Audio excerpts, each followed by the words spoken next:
Okay, shall we get going?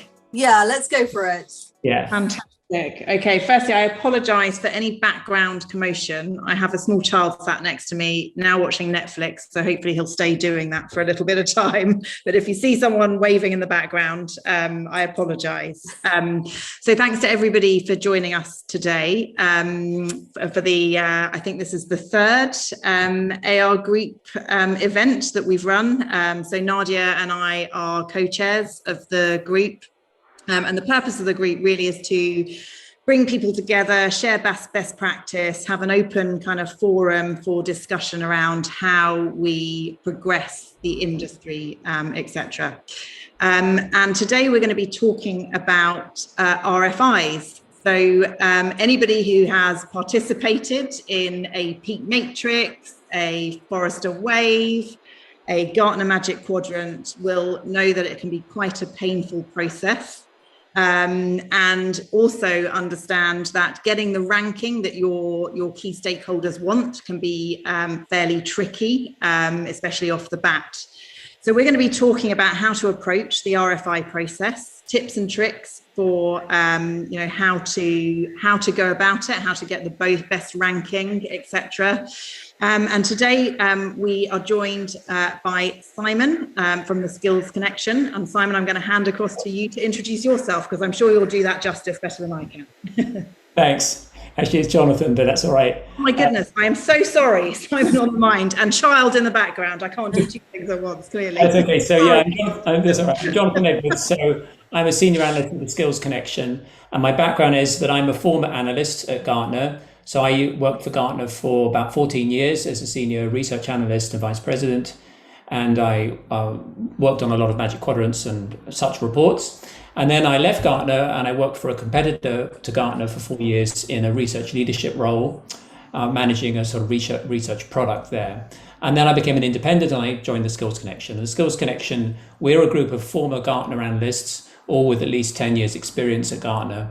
And we help technology companies get the best results from analyst engagement, whether that's from Gartner, Forrester, IDC, or any of the other analyst firms.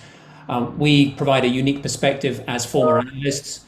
We can be critical friends to you and tell you from an analyst point of view, this is what works and this is what doesn't work. We help extensively with Magic Quadrants, MarketScapes, Waves, and other such reports. We also help on an ongoing basis throughout the year with analyst engagement activities, plans, briefings, etc.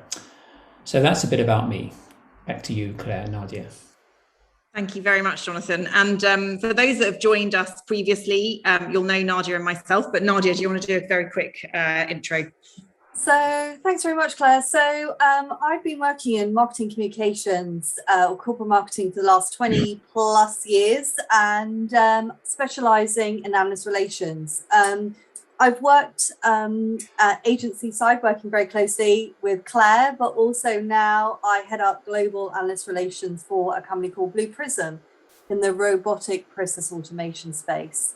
For me, it's not just about analyst relations in itself, in being siloed. I think one of the principles that we're here today, but also the principles of the PR, of the AR group at the PRCA is very much focused on how it can be leveraged, squeezed, but also utilized right across the marketing mix with a special bias towards the public relations and communications area, hence being here today. So I'm really excited to discuss some hot topics, squeezing Jonathan for some advice as well, and also seeking counsel from Claire with regards to agencies and from her perspective, and how to make sure we work and build resonance, but also build exciting programs for stakeholders as well as analyst people on my side of the fence. So looking forward to that. Fantastic. And we'll have an opportunity, if you've got questions as we're kind of going through and discussing, then please feel free to pop them in the chat and we'll make sure that we get to those. So I guess without further ado, Jonathan, we were talking yesterday about, how AR is a year-round activity. Can you just shed a bit of light on, what you mean by that in terms of, in relation to the RFI process? Yes, I think a lot of clients make the technology vendor clients who come to us initially, they make the mistake of thinking that participating in a ranking report like a Magic Quadrant or a Wave is a one-off annual process. So there's the big push of work we need to do for the Wave or for the Magic Quadrant, and thank God that's over, and we don't need to think about that again for another 10 months. And we would say that's actually absolutely wrong. And the first thing you need to do once the report is published is think about the next one, because you have a golden opportunity after that report is published to engage with the analysts and to change their view of the market and to change their view of you. And that's an ongoing process you need to work on. Treat it like a campaign and a marathon, not a sprint. And I think I'll just make a couple of general points and then offer a few specific tactics to think about. I think a general point is that most vendors who come to us, at least at the Skills Connection, are generally quite angry with the analysts. They say, we're just not happy with our position in the Magic Quadrant or the Wave or whatever. The analysts don't get us. They've put us in the wrong market. They misunderstand us. We're suitable for large enterprise customers, and they think we're only suitable for SMEs, and they won't listen, and we can't get through to them. They just don't get it. And these poor technology vendors get more and more frustrated, and they don't know what to do, and they come to us kind of hopeless, saying, help us, we're desperate.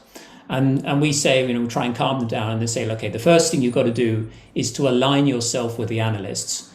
And they say, what do you mean? And we say, well, you've got to actually listen to them. Really? I've got to listen to these analysts? They don't understand me, they're idiots. And we say, no, you actually have to listen to them, and you have to get them gradually on your side. So how do you get alignment with the analysts? I think is the first general point I'm going to make. And to do that, you have to start by talking about the thing the analysts care about the most, which is their customers, which is the end users. So particularly when you're talking to Gartner and Forrester, who dominate advice for end users, they care about the needs of those end users. So if you can get the analysts to talk about what they think their end user customers' challenges are, and you can share with the analysts what you're hearing from your customers and your prospects, then you are meeting the analysts on a level playing field, and you get their respect and their engagement, and they will start listening to you. And then they will start listening to you if you start talking about, here's where we think the market is going. What do you think, Mr. Analyst or Mrs. Analyst? Here's where we think the competitive landscape is changing. What do you think? And you can start a dialogue going about those points. And only when you've got them engaged in those sorts of discussions can you gently start talking to them about yourself. So you have to hold off on talking about yourself until you've fully got their alignment around all these other issues, particularly to do with the customers and the market. So that's a general point about analyst alignment. It takes quite a long time. It certainly does help to have a commercial relationship with the analysts, so you can do inquiries with them and you can get their point of view on all these things. And it's got to be a process where you turn to them for advice, because they really like to feel that they're valuable and useful, and that you're listening to them, and that you want their input. And it might be painful to do that at first, because as I said, you're probably quite angry with them, but you have to just sort of swallow the pride and go through that process of getting them on side. And once you've done that, once you've gained alignment with them and they're sort of nodding their heads, and you're starting to talk about yourself and your business, then here are a few I'm going to sort of mention 6 points that I jotted down in terms of tactics to help prepare for the next RFI, because this is what you want, is you're sowing the seeds in the analysts' minds, so that by the time the next RFI comes along, they already have a great view of you, and they already have a much better view of you, because the sort of dirty secret is that when these RFI processes begin, the analysts kind of already know where they want to put the vendors. Normally, they already have a pretty good idea. And so that whole process of doing the demo and survey is just generally, well, it's important, but they've generally already somewhat made their mind up. So what are the 6 tactics? I'd say number 1, in no particular order, is evidence. You need an evidence plan, because analysts are not motivated or not changed by your opinions, they're changed by evidence. So that's the most important thing, is an evidence plan. And what do we mean by evidence? Well, the most powerful evidence of all for analysts is customer evidence. So it's evidence of your wins. And when you're talking about your wins, you need to talk about why you won and who are the competitors you beat. That is very powerful evidence. Also, in terms of customer evidence, is case studies. And they need to show measurable benefits, those case studies. So that's very important. So that's the most powerful type of evidence. There are other lesser forms of evidence, but the most powerful is customer evidence. So that's number one. Number two, you need to understand the analyst's view of the market. So they will evaluate you based on how well you align with their view of the market, not with your view of the market, with theirs. So you really need to get under the skin of what the analysts think this market is all about, where it's heading. You need to read the magic quadrant very carefully, or the marketscape, or the wave, and talk and look at how they're defining the market and how that's evolving, and quiz them on that. Thirdly, you need to provide some really powerful customer references, because most analysts will hear about you primarily through inquiries, and that will give them a distorted perspective, because no Gartner customer or Forrester customer will call the analysts and say, I just want to tell you how fantastic company X is. They don't do that. They call to complain, or they call to talk about problems.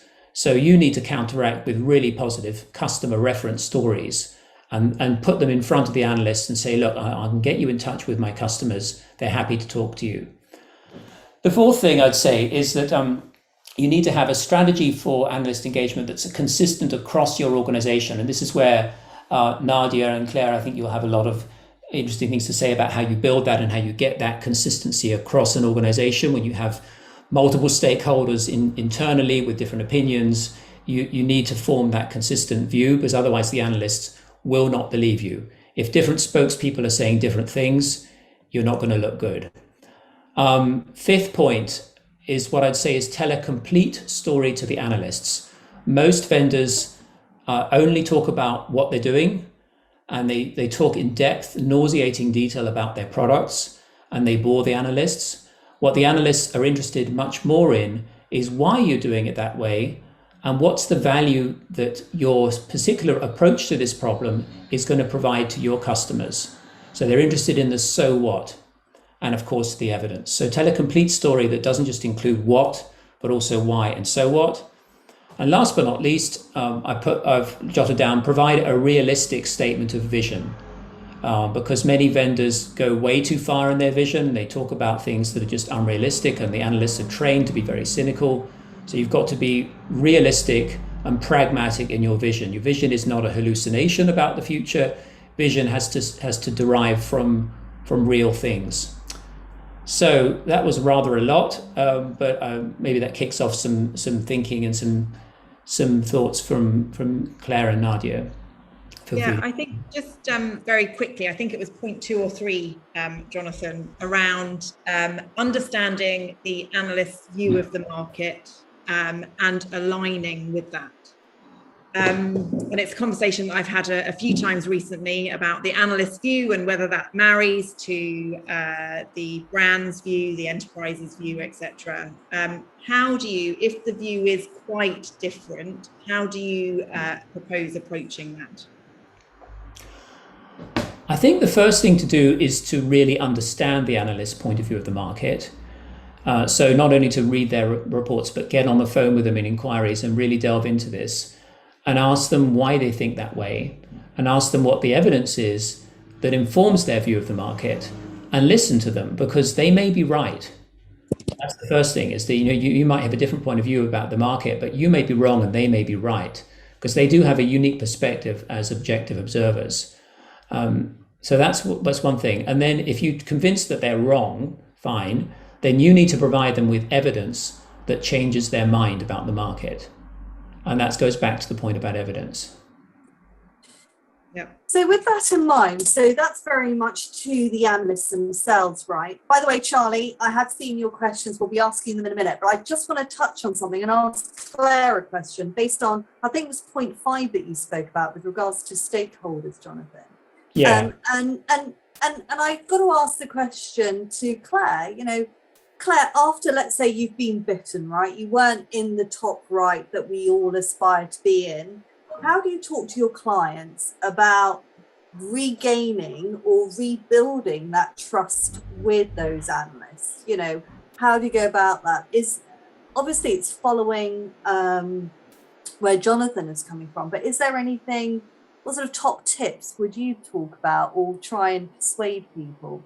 Yeah, I mean, I think it's probably, it depends on the client, it depends on the particular ranking report and the context for that. So, sometimes and we've had clients that have been seen as challengers in the respective ranking reports. And actually that's a really good result, because when you look at the competitors that are listed as part of that report, from a revenue point of view, you can't make up numbers. What you can do is shape, like Jonathan's talking about, is shape how you're talking to the analysts, making sure that you're understanding their point of view, speaking the same language, etc., making sure that your vision isn't too wildly out of whack with what you can actually deliver, but also aligns to where the analyst sees the market going and all that kind of stuff. So we can help shape that stuff. What we can't shape is the numbers, the hard facts. And so in some cases, just getting on to that, even if it's in the bottom left, it is a big win. And so it's about talking to your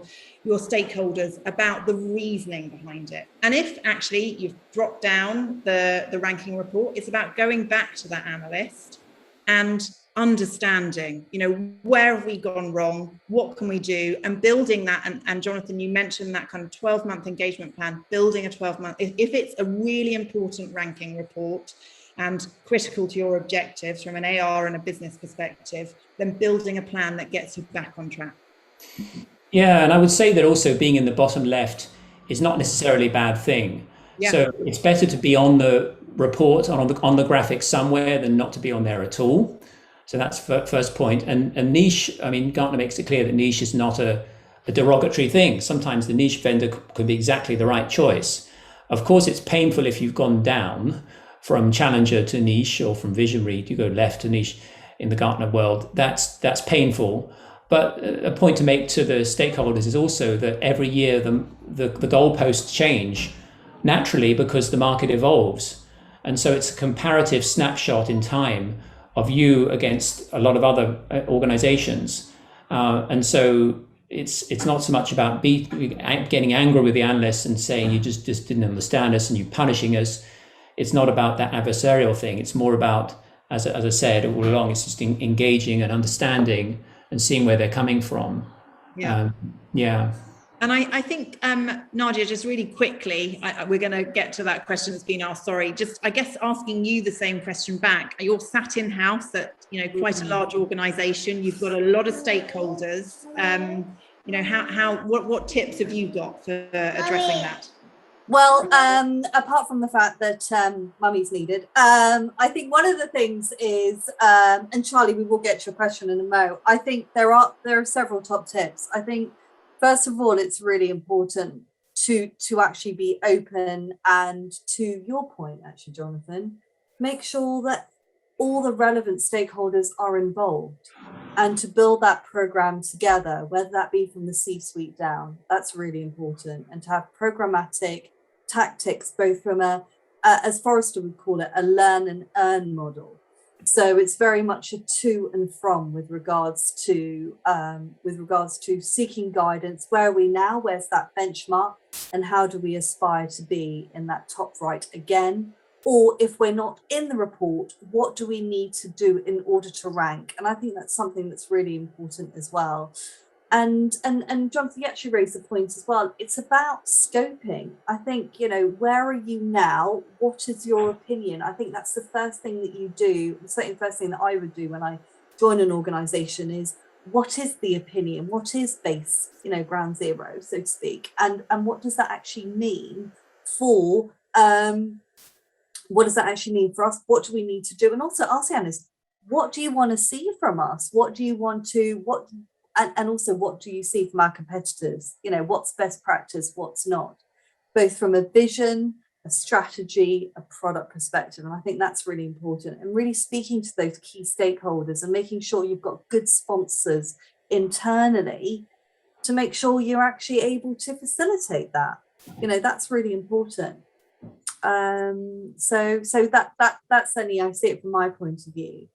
So I'm going to ask one of the questions that that Charlie actually asked, if that's okay. So Charlie asked, does this, so your points, your 6-point plan, Jonathan, your top tips, does this only apply to listed companies? What they mean by that is listed on the stock market, publicly traded, or is this right across the board relevant to within that topic of the ranking report? This is relevant to all companies, all technology vendors, whether you're listed or not listed, whether you're small or large or in between. So yeah, it's relevant to all companies that want to engage with analysts and that will get value from engaging with analysts. So yeah, definitely relevant across the board. Of course, if you're a smaller company, then the cost of subscribing to these research companies is considerable. So that is a bit of a challenge. But as we all do say at the Skills Connection, you do have the opportunity to brief analysts companies for free. You do not need to be a subscriber to Gartner, Forrester, or these other companies in order to brief them. That is a free avenue available to you. Now, the analysts, of course, are free to accept or refuse your briefing, but they are also, even if you're a customer, even if you subscribe to Gartner or Forrester and you want to do a briefing and the analysts are not interested in taking your briefing, they will say no. So that's sort of a general guidance. It's relevant to everyone. This is basic best practice for engaging with analysts, whoever you are. Mm. And with that as well, getting that feedback is that fundamental part, isn't it? It's that barometer, and that's where investment is required, I suppose, for that feedback, Jonathan. Yeah, you have to invest in time and effort, and it has to be strategically well thought out. It's not, because the analysts, they're smart people and they're cynical, and they know when you're trying to pull the wool over their eyes, and they don't like it. And what they really like is to be consulted and asked for their opinions and listened to, and they fed interesting information, and they like a sort of dialogue. Because if you put yourself in the shoes of an analyst, I remember how it used to be myself. I would get up early in the morning and get on the phone and have 10 inquiries in a day, and with different people. And I would be giving my advice, but I wouldn't know if that advice was going to go anywhere, whether they were going to listen or do anything with it. So you after a little while of that, you think, I don't know, is this really satisfying me? And then you're writing all these reports, but you don't know if people are taking your advice. You're doing presentations, you don't get much feedback.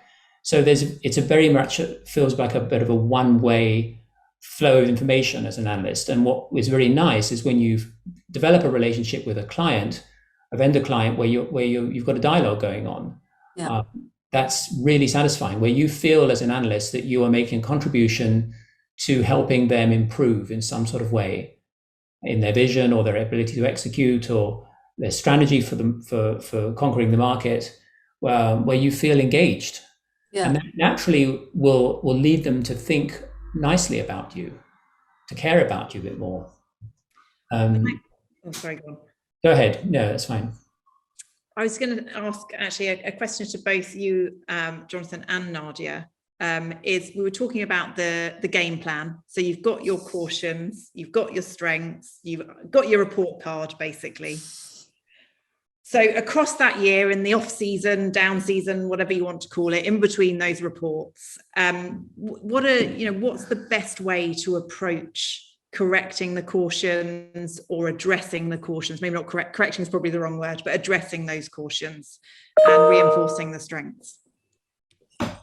Yeah, so I would say to start by talking them over with the analysts and hearing why they've written those things about you, and what their evidence is, what their basis is for that, and getting their opinion, opinion about what you need to do better to overcome those cautions and to do better next year. But it's not so much about next year. It's more like engaging them in helping you regardless of the ranking report. If you just focus on the ranking report, then it becomes an adversarial relationship. Instead, sort of take a step back from the ranking report and engage with the analysts separately, almost in parallel to that process, because then it changes from being an adversarial relationship to a collaborative relationship, like I was talking about earlier, where it's, you're consulting them and they're feeling valued. So that's the starting point, because you can have all sorts of interesting conversations about the cautions and also about the critical capability scores. And the equivalent in Forrester, those tables where they rank your essentially your product. That can be an interesting discussion and give you some great feedback when you talk to the analysts about where should we be focusing on in order to score a 5.0. What do we need to have in our product set in terms of this or that capability? So that could be an interesting discussion. And but as long as it's collaborative and not adversarial, then it will be beneficial to you. Yeah, spot on, Jonathan. I mean, that's the worst place you can be, is coming on the line, which I have had in previous lives. People say, why did you write this about us and what have you? I think even before the ranking reports are out, it's really good to actually go through, and if you have evidence to prove otherwise on your cautions and your strengths, then it's also good to articulate them. And places like Gartner have really good discussion topics. You have a panel where you can go through that as well. I would like to just say that from my point of view, I think adding to everything that Jonathan has said, because he's seen it from both sides, very much from the analyst side, that's why you're here today. I would also add, it's really important once you've received that feedback from the analysts, because you only get 30-minute time slots. It's also I would also add to that about competitors, because sometimes if you're neck and neck with people in a very competitive market, it's really important to understand what their strengths were, what their cautions were, and how can you differentiate, provide clear blue water, catch up, or articulate some parts actually for a fact, or you think for a fact, do better, or actually on a par with. How do you articulate that better to your analysts, but also providing with evidence via client case studies, user cases, not just via yourself, but also actually getting clients on the phone and talking about them as well. So I would add that. And then another point I would add is also to invite the team, the key stakeholders who have helped facilitate the responses to those mammoth big surveys that we all have to respond to, sit in a room and discuss, right, these are the points, these are the cautions, these are the strengths. How do we maintain the strengths and build on those? And how do we make sure that we overcome, but also repair or build on as well? And also with the competitors as well. I think that's really important to build that plan. For your, Jonathan, I remember previously you called it that golden period of 6 months. Yes. Between receiving, it being out and having the invitation to participate again. Yeah, and exactly. And one thing I didn't mention is that it's going to be very important after that 6 months has passed to do a briefing to the analysts and present your progress. Yeah. So 6 to 9 months after the publication date, probably 6 months, to do that briefing, to say, look, we listened to you. You told us we needed to make these changes. We've made them. And this is what the results have been. We've gained customers in this area, or whatever we've done with our product. And so we feel we're in a much stronger position now. And thank you for your input. And that is very powerful to do that. And do that, allow enough space between that briefing and the kickoff of the next the next report process. Wave. Yeah. So that's an important thing. And then I think to your point, Nadia, about competition, that is valuable to ask the analysts about the competition, but be mindful they may not tell you that much. I mean, when I was at Gartner, I mean, we were trained not because you've got to be very careful what you reveal as an analyst. You've got to be, very pretty guarded. But when it comes to a vendor asking about their competition, you've got to be a little careful there. And so analysts will often just fall back on the cautions from the Magic Quadrant. You can see what we wrote about competitor X. You can see what we said about competitor Y.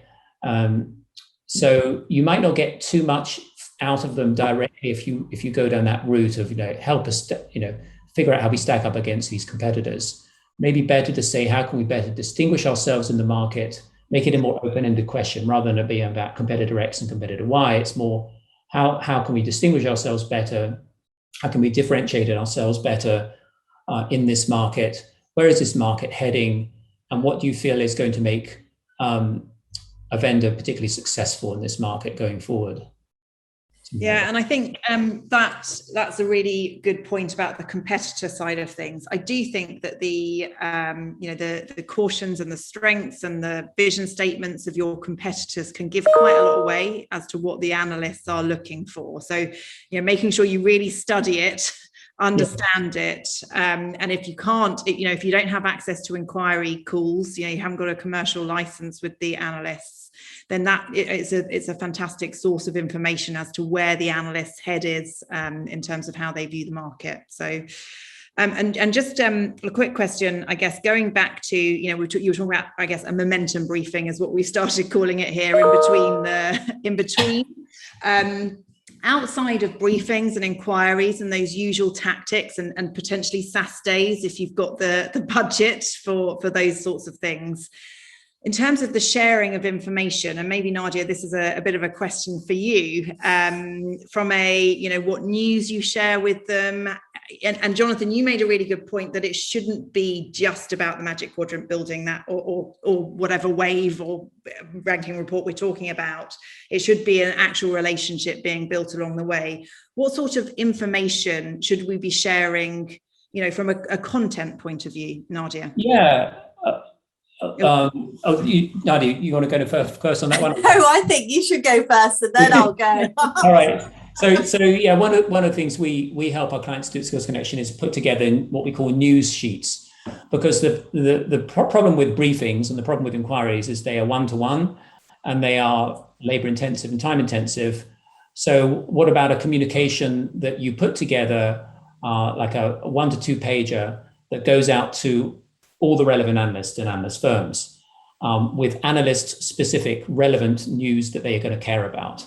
And what sort of categories of news could we be thinking about? Well, I think analysts will care about wins, so recent wins and who you competed against and why you won. So as much as you can share there would be really valuable. They will care about important product announcements and enhancements to your product that advance you in the market compared to the competition and compared to the analyst view of the market. So product announcements. They will care about important hires, so new hires of senior staff that tell what that indicate momentum in your company, and they will care about partnerships, important partnerships that you've developed, technology partnerships or sales partnerships.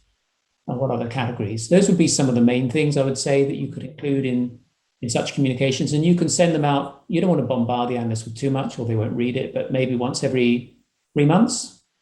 I would say once every 3 to 6 months, you could put one of those out. And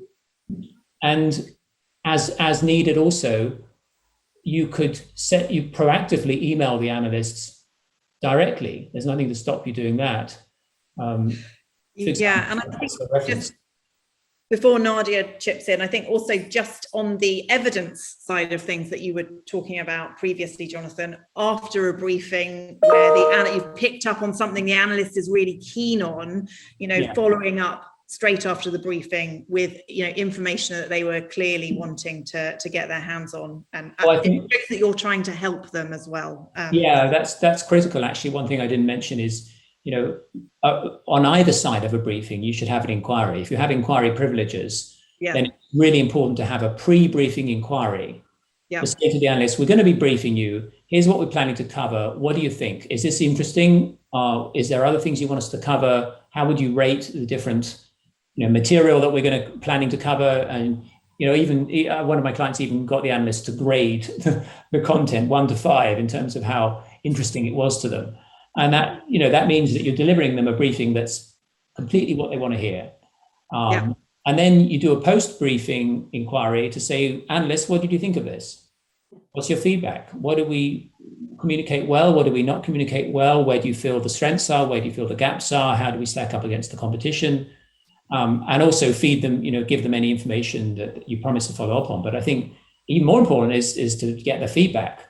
Did you get our story? Do you believe us? We're telling you this new story about us. We're giving you evidence for it. Do you believe this? Do you feel this is fact? This is credible? So to have that honest conversation post-briefing in an inquiry is also really important. Brilliant. I think those are the most fundamental things as well, is making sure that you follow up and making sure that it's relevant to those analysts, seeking out the different types of analysts, Jonathan, whether that be the go-to-market, the tech type analysts, really fine-tuning the different target audiences as you would in an ABM campaign, align it accordingly as well. Maybe have more technical information with regards to product launches for certain analysts versus others. And I think always when you have product announcements, try and include clients if you can, name checks, etc. I think that's a really important thing. And one final thing, which is a don't, because I'm usually the positive glass half full. Don't, because I had this, we've had this previously, is where you will share research that you've done with other analyst firms. So you'll do it with one analyst firm and you put a press release out and you'll share it with the others. Don't do that. Please. No. Because that's just human interaction. Please don't do that. That's the one thing that's really obvious, but don't do that, because believe me, I have been asked to do that in the past, and I've had to take people aside and explain what that really means. And I'm really glad that both of you reacted in the way that you did, because it's remarkable how people would try and do that. It's the worst thing ever. That is pretty great. So, excellent. So I'm going to change tack a bit here, and I'm going to ask a couple of the questions that we've been asked, if that's okay for people. Yes, that's where I was going next, so go for it. Excellent. Great minds. So the first one, and I think this is more for you, Jonathan, actually, because there's definitely one for you, Claire. So the next one is, how do analyst firms measurement of ESG differ? ESG. So I would say, and sorry to call this person out again, this is from Charlie.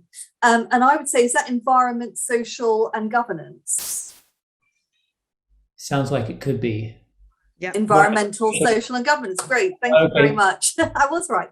All right. Well, the answer to that is that if you read the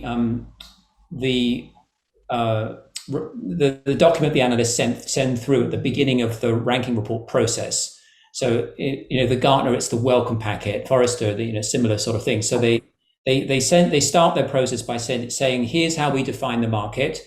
Here are the criteria we're going to use to evaluate the vendors. They describe that there. So I've actually only seen one Magic Quadrant where they take any consideration of ESG. Actually, they don't really talk about it much. They don't call it out explicitly as a criterion. I mean, remember, these are technology analysts.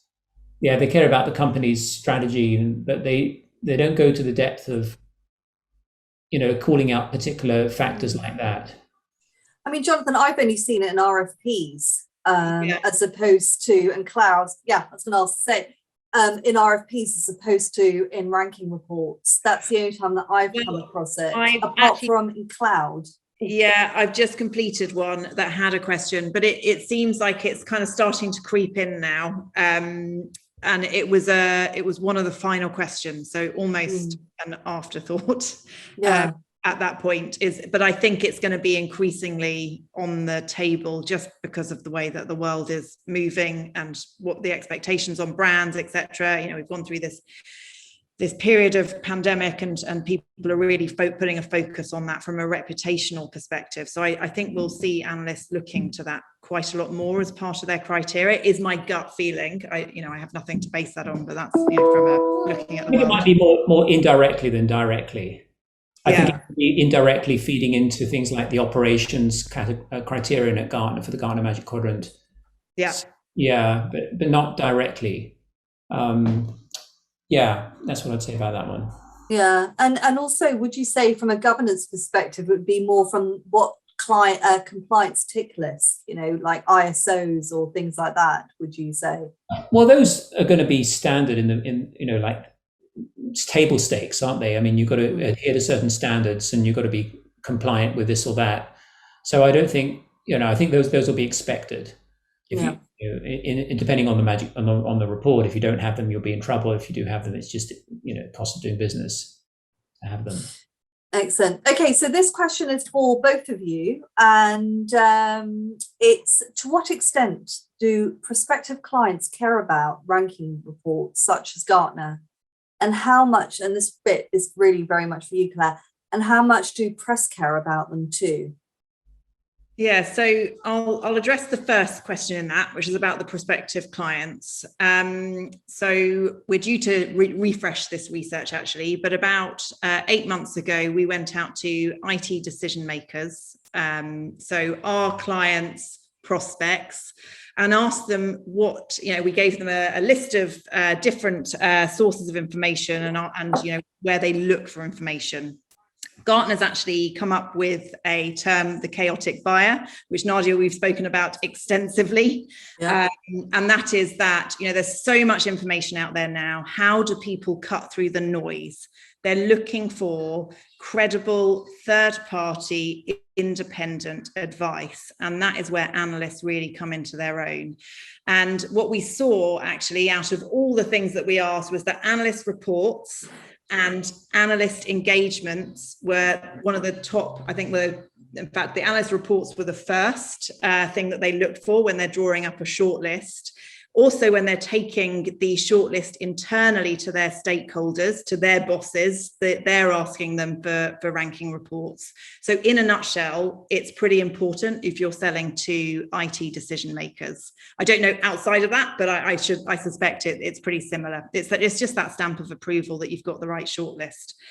Yeah, Jonathan, you go, and then I'll answer the press one. Yeah, I'd say it's actually more important than it used to be because of the pandemic. Yeah. Right? Because before the pandemic, if you're considering technology, you go to conferences and you network and you chat to people and you go and do site visits and all that, and that's all gone. So what do you do instead? Well, you have to go to the analysts. And in talking to my former colleagues at Gartner, they're just seeing a massive increase in inquiries since the pandemic, just doubling or tripling the inquiry load. Yeah, they're too busy. Yeah. So I think clients do care, and I think I think press as well care. But well, I mean, it's the basic fact is that those images, whether it's the peak matrix or the market scale from IDC or the wave from Forrester or the Magic Quadrant from Gartner, those images are very powerful. Just the image with the dots on the quadrant is a very powerful graphical depiction of a market, and those get reproduced a lot.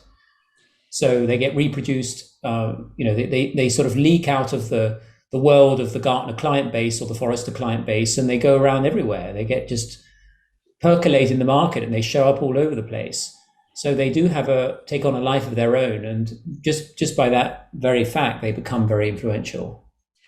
Yeah, I think if the question is, do the press care whether you've been put in a ranking report? The answer is no.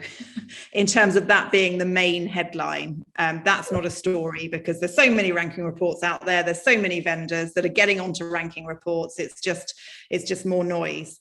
I think if you're pitching a press release about your client being in a ranking report, you've got to think about the key themes. And Jonathan, to your point, that ranking, what are the emerging trends that the analysts are picking up on as part of that ranking report, and build a story around that, a story around the vision that you've presented, etc. And then you could, potentially get opinion pieces and things like that. In terms of getting your press release printed in Computer Weekly verbatim, it's just not going to happen. The journalists aren't that interested. No. From a ranking report point of view. There are other ways to work with analysts and press, but not in this particular context. Yeah.